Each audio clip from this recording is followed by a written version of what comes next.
وبالإسلام دينا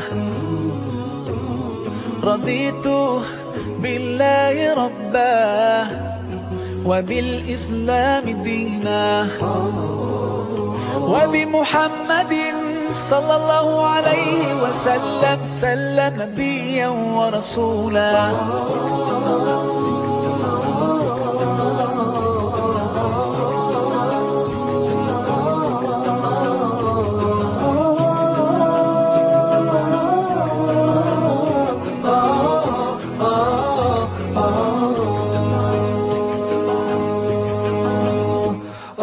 في حماك ربي غايتي رضاك والقلب في يقين يحيا على هداك ذو الجلال في علاه ما لنا سواه هو واهب الحياة فلنبتغي رضاه.